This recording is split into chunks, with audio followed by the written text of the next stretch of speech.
किसी दोस्त ने एक सवाल किया कि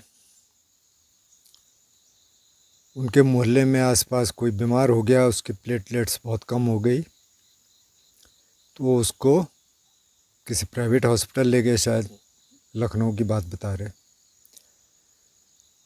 और एक दिन का खर्चा था 1.5 लाख रुपए, लेकिन 4 दिन में वो ठीक हो गए। मतलब 6-7 लाख उनके खर्च हो गए। अब वो कह रहे कि अगर मेरी फैमिली में ऐसा हो जाए तो हमारे पास तो इतना पैसा नहीं है, तो मैं तो बहुत असहाय महसूस कर रहा हूँ, बहुत चिंता हो रही है। किसी और मित्र ने उसका रिप्लाई किया कि भाई, अगर आप बाइक पे जा रहे हैं, पीछे से किसी ट्रक ने टक्कर मार दी, तब आप क्या करोगे? तो अब जो ये मनुष्य लोक है जहाँ हम हैं, तो यहाँ तो अगर घर से बाहर निकलेंगे तो खतरा है। मतलब रोड एक्सीडेंट्स मेरे ख्याल 400-500 या कितने लोग मरते हैं रोज़। मतलब 1.5-2 लाख लोग हर साल रोड एक्सीडेंट्स में मर जाते हैं। तो अब रोड पे निकलना तो बंद कर नहीं सकते, रोड पे तो निकलना पड़ेगा। इधर जाना है, उधर जाना है। हार्ट अटैक से लोग मर जाते हैं, बहुत सारे लोग डायबिटिक्स हैं, यानी बहुत सारी चीज़ें हैं ना। अब यहाँ जहाँ है मैं, उत्तराखंड में, उत्तराखंड के भी गढ़वाल एरिया में, तो यहाँ इतने सारे क्लाउड बस्ट होते हैं। इस साल तो बहुत ज़्यादा हुए। लैंडस्लाइड्स होते हैं, भूकंप आते हैं, मतलब कुछ भी हो सकता है, क्योंकि ये तो बहुत नया पहाड़ है, हिमालय। अभी जो रोड्स बनी है 4 धाम की, तो उनको बहुत चौड़ा किया गया, तो उस चक्कर में वहाँ लैंडस्लाइड्स बहुत ज़्यादा बढ़ गए।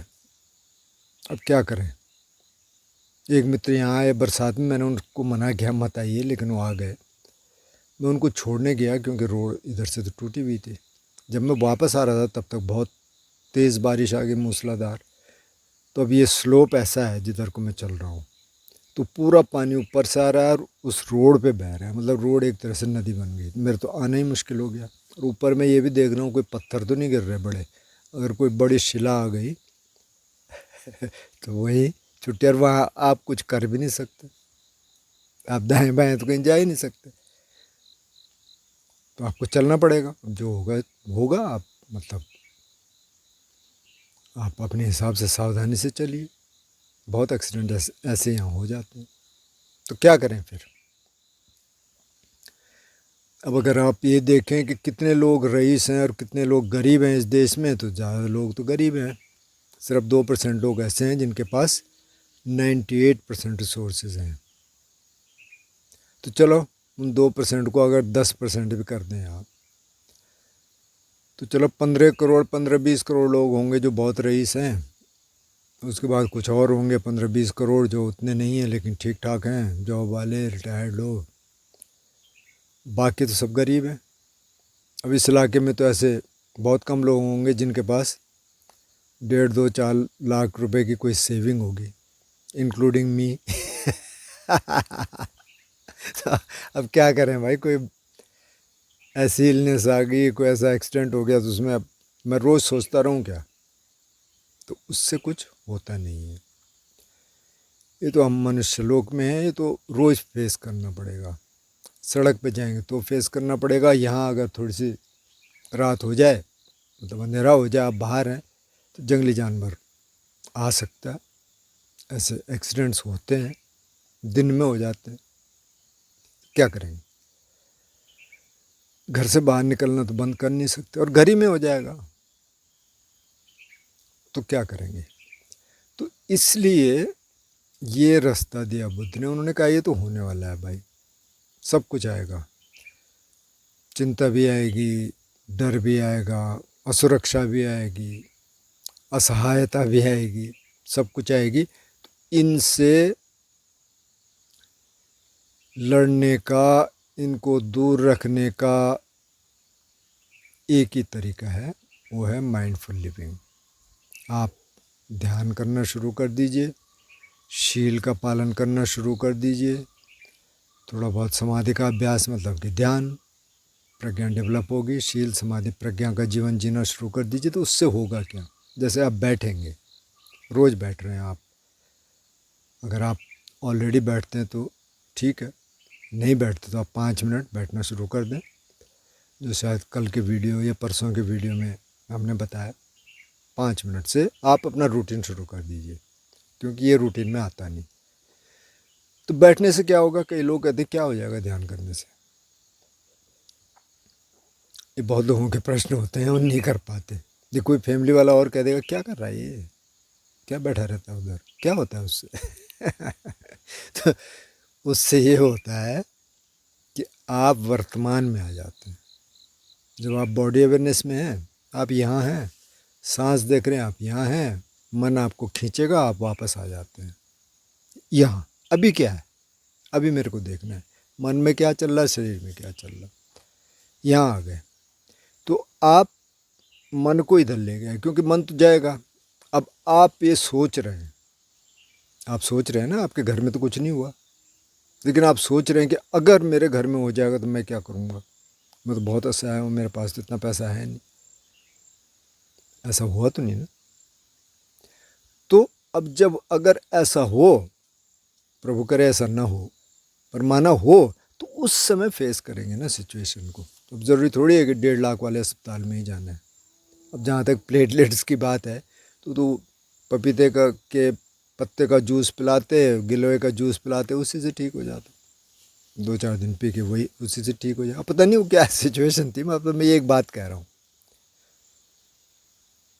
तो आगे की जो सोचते हैं या पीछे की सोचते हैं, अरे वैसे हो गया था, या आगे ऐसा ना हो जाए, उसी के लिए ध्यान है। तो पहले तो शील का पालन है। अब कई लोग पूछते हैं शील का पालन क्यों करना है, मतलब हत्या नहीं करनी किसी प्राणी की, चोरी नहीं करनी, व्यभिचार नहीं करना, झूठ नहीं बोलना, नशा नहीं करना। ये इसलिए करना है ताकि हम कई गलत चीज़ों से पहले ही दूर रहें। तो बुद्ध कहते हैं कि अगर आप अच्छा करेंगे, अगर आप शील का पालन करेंगे, तो मतलब आप अच्छा काम कर रहे हैं, बुरा नहीं कर रहे तो आप अच्छा कर रहे हैं। तो आप ये अपेक्षा कर सकते हैं कि आपके पास भी अच्छा आएगा।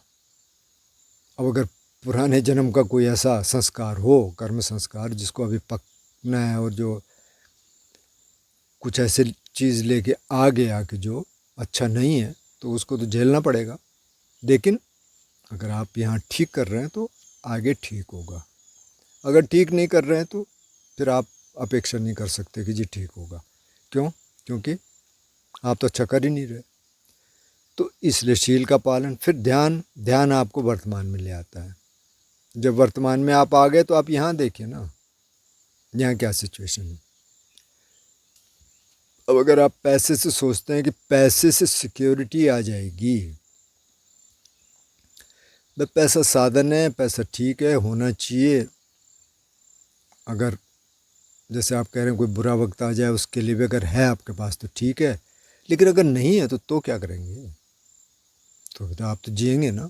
बहुत सारे लोग तो मैंने बताया ऐसे हैं, मतलब पूरी दुनिया में ज़्यादातर लोग तो ऐसे हैं कि जिनके पास पैसा है ही नहीं, सिर्फ आज के लिए बस। बहुत सारे लोग तो यहाँ ऐसे हैं दिहाड़ी वाले, जो रोज़ कमाते हैं, रोज़ खाते हैं। हो सकता है 15-20 दिन का उनके पास हो, किसी के पास थोड़ा ज़्यादा हो, बस इतना ही है, इससे ज़्यादा कुछ नहीं है। अब अगर वो सोचने लग जाएं कि अरे फलाने को ये हो गया, अलाने को ये हो गया, तो फिर तो रह नहीं सकते ना, फिर क्या करेंगे? तो बात यह है कि जब आप वर्तमान क्षण में जीना शुरू कर देते हैं, अगर थोड़ा बहुत भी प्रेजेंस आनी शुरू हो जाएगी, थोड़ा बहुत भी आप इस क्षण में जीना शुरू कर देंगे, तो बहुत सारी दिक्कतें तो वैसे ही ठीक हो जाती है। फिर आपका ट्रस्ट आता है, कुदरत पे ट्रस्ट आता है। बहुत सारी फोर्सेस हैं, अननोन फोर्सेस ज़्यादा हैं, जो नोन है वो तो इतना सा है जिसको हम जानते हैं, और जो अज्ञात है वो बहुत बड़ा है, बहुत विराट है अज्ञात। तो बहुत सारी फोर्सेस हैं, बुद्ध भी कहते हैं और भी कहते हैं, पता नहीं कितने देवा हैं, कितने क्या क्या हैं हमारे आसपास। अब मैं बोल रहा हूँ पता नहीं कितने हैं आसपास, क्या क्या हमें तो पता नहीं है ना। तो अगर आपका फेथ है तो वो भी आपको मदद करेंगे, बशर्ते कि आपका फेथ हो, आपका ये विश्वास हो कि हाँ भाई जब मेरे को होगा कुछ तो यार मदद आ जाएगी कहीं ना कहीं से। तो हो सकता है ना भी आए। ये तो एक आप सिनेरियो बना रहे हैं ना, इमेजिनरी। तो अब ये तो हो ना हो, अच्छा है कि ना हो। ले, लेकिन अगर आप इसी पे सोच सोच के चिंता करेंगे तो आपको तो वैसी बीमारियां हो जाएंगी। तो इसलिए भाई यहाँ आ जाओ, वर्तमान क्षण में आ जाओ, ध्यान करना शुरू कर दो। अगर नहीं करते, कुछ लोग कहते हैं कि जी हमसे ध्यान नहीं हो पा रहा है, तो आपको ज़बरदस्ती करनी पड़ेगी। शुरू में ज़बरदस्ती मतलब ये बैठने वाला रूटीन बनाना पड़ेगा, धीरे धीरे और चीज़ें फिर आएंगी। तो परसों वाला वीडियो देख लेना कि कैसे आप काम करते हुए ध्यान कर सकते हैं, मतलब कैसे आप प्रेजेंस को ला सकते हैं। 5 मिनट बैठना शुरू कर दें, बैठते रहें, लेकिन रोज़ बैठना ही बैठना है। शाम को थोड़ा रिफ्लेक्ट कर लें आज क्या क्या हुआ। तो जैसे आप इस मार्ग पे चलेंगे ना वो ठीक हो जाएगा। मैं आपको एक छोटी सी कहानी बता देता हूँ। यहाँ जब हम कंस्ट्रक्शन कर रहे थे तो यहाँ पत्थर का कंस्ट्रक्शन है ज़्यादातर, तो उसमें तो बहुत टाइम लगता है। ट्रेडिशनल पत्थर काट काट के लगाने में बहुत टाइम लगता है। तो एक लड़का था यहाँ जो पढ़ा लिखा है, लेकिन उसके पास जॉब नहीं थी, तो ऐसे घूमता था। मैंने कहा अगर तुझे यहाँ काम करना है तो कर ले भाई, क्योंकि यहाँ का है तो जानता है पत्थर का। बोले ठीक है। तो 2-3 महीने बाद जब उसको काम करते हुए हो गए, एक दिन बोला कि मेरे को ना कुछ चेस्ट में कुछ हो रहा है। मैं क्या हो रहा है? ऐसे ऐसे हो रहा है। तो मेरे एक दोस्त भी हैं होम्योपैथ वैसे, लेकिन थोड़ा बहुत मुझे जितना पता था मैंने उसको एक रेमेडी दी। 2-3 दिन बाद पूछा कैसा है, बोले अब थोड़ा ठीक फील हो रहा। चलो, लेकिन फिर भी 1 हफ्ते बाद उसको पैसे दिए, महीने के जो बनते थे उसके। वो गया कोटद्वार में, डॉक्टर से चेकअप करवाया सरकारी। उसने चेकअप किया, उसने कहा यार ऐसा कुछ तो लगता नहीं है। ये फिर अगले हफ्ते पहुंच गया तो उसने कहा चलो कुछ टेस्ट करवा ले, एक्सरे करवा दिया, कुछ और टेस्ट करवा दिए। देखा उसने, कुछ नहीं। उसने कहा इसमें तो कुछ नहीं है। ये फिर पहुंच गया उधर। तो डॉक्टर ने कहा भाई बात सुन, तेरे को कुछ नहीं है, तेरे को सिर्फ शक है। इस शक का कोई इलाज है नहीं, तो ठीक है, कुछ नहीं हुआ तेरे को। ठीक है जी। मैंने क्या हुआ कि उसने ऐसे ऐसे कहा ठीक है। फिर अगले महीने देहरादून पहुंच गया। पता नहीं कहीं से उधार उधार भी लिया होगा, क्योंकि दिहाड़ी का तो इतना पैसा था नहीं। शायद मेरे से भी लिया होगा, मेरे को ध्यान नहीं। वहाँ जाके उसने पता नहीं क्या क्या टेस्ट करवाया, कह रहा था वो एक मशीन पे लेके ना मेरे को अंदर डाला, वो क्या पता नहीं क्या बोलते हैं उसको। अच्छा, फिर उन्होंने भी कहा कि कुछ नहीं। मैंने कहा क्या हुआ? कि कुछ नहीं। मैंने कहा ठीक है। तो उसकी माँ भी कह रही थी सारा पैसा तो वहाँ फूक आया, जब पहले ही डॉक्टर ने कह दिया था कि तेरे को शक है। तो अब उसमें क्या करेंगे ना, अब तो मन के खेल हैं तो सारे। मन खेल रहा है ना। मन क्यों खेल रहा है? क्योंकि आप उसको खेलने दे रहे हैं। मन आपको इधर भगा रहा, मन आपको उधर भगा रहा, आप भाग रहे हैं। अगर आप थोड़ी देर उसको देखना शुरू कर देंगे, अच्छा ठीक है यार थोड़ा देखता हूँ, इस पर रिफ्लेक्ट करता हूँ, तो बहुत सारी चिंताएं तो इमेजिनरी होती हैं, सिर्फ काल्पनिक होती हैं, उनमें सच्चाई कुछ नहीं होती। तो सारी बात क्या है जो हम बार बार कह रहे हैं, आप ध्यान करना शुरू कर दीजिए, शील का पालन करना शुरू कर दीजिए, चिंता छोड़िए। चिंता आती है उसको यहाँ ले आए, भाई अभी क्या है, अभी ठीक है ना। अभी जो भी सिचुएशन आएगी, जो भी प्रॉब्लम आएगी, उसको फेस करेंगे जैसे भी होगा। और जब अगर कभी ऐसी क्रिटिकल सिचुएशन आ जाए, ठीक है, मदद आएगी, ऐसी बात नहीं है। तो उसको यहाँ सॉल्व करना शुरू कर दीजिए, यहाँ आना शुरू कर दीजिए वर्तमान में। तो सारी कहानी वो है, क्योंकि ये तो होने वाले हैं ना। बीमारी भी आएगी, एक्सीडेंट भी होंगे, सब कुछ होगा, तो किसी के साथ भी हो सकता है। मैं कह रहा हूँ रोड एक्सीडेंट में इतने लोग मरते हैं कि इतने जो 2-3-4 लड़ाइयाँ हुई चाइना के साथ और पाकिस्तान के साथ, उसमें नहीं मरे इतने फौजी तो जितने एक साल में मर जाते हैं यहाँ रोड एक्सीडेंट में। तो क्या करेंगे, अब रोड पे निकलना बंद तो कर नहीं सकते हैं, तो हम यहाँ रहेंगे, जो सिचुएशन है उसको देखेंगे। उसको देखने का तरीका यही है कि आप ध्यान में आ जाइए, ध्यान शुरू कर दीजिए, शील समाधि प्रज्ञा का जीवन शुरू कर दीजिए, जो होगा ठीक होगा। बाकी अगर डेथ आएगी तो डेथ कोई एंड ऑफ द स्टोरी नहीं है, वो तो एक ट्रांजिशन है, आगे फिर जाएंगे। और ये तो सारा रास्ता ही इसलिए है कि ताकि इस जो जन्म मरण का जो सारा चक्कर है, जो संसार में हम घूम रहे हैं, उससे मुक्ति मिले। तो ध्यान करना शुरू करिए।